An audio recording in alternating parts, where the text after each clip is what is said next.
topic for today is another conic section, which is called ellipse. Let us define it first and give its properties. An ellipse is the set of all points in the plane. The sum of whose distances from two fixed points called foci is a constant.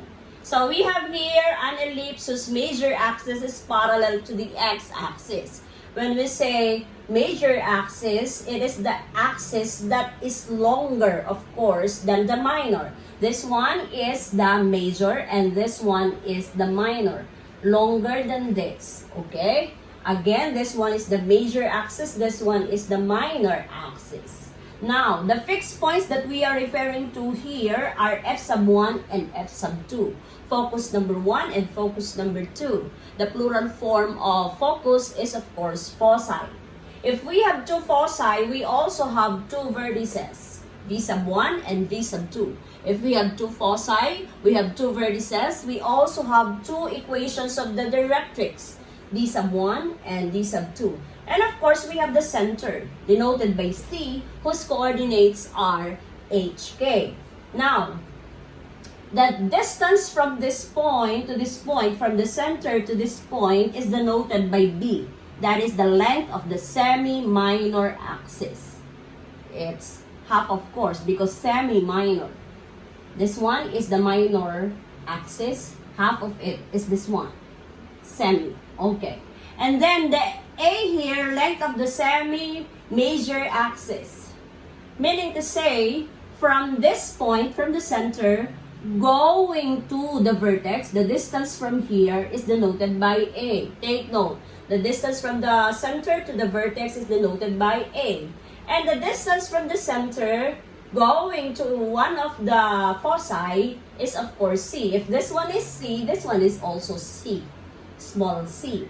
Now, what about if C is unknown? How do we get it? You just use this formula. If you have A and B, you just use this formula. C squared is equal to A squared minus B squared. What is the length of the latus rectum, focal chord, or focal width? Take note, this one, from this point up to this point, is what we call the focal width, the latus rectum, or sometimes we call it as the focal chord. The length of this is equal to 2b squared over A. Again, 2b squared over A. From this point to this point, 2b squared over A. Length of the focal distance, meaning from here going to this, you just subtract it. That is A minus C. Subtract it. That's the length of your, of course, focal distance. Now, we have this so-called eccentricity.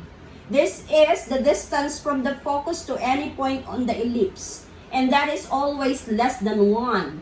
Forgive me for my figure because it doesn't look like less than 1. But it should be less than 1. And the formula is E is equal to C over A.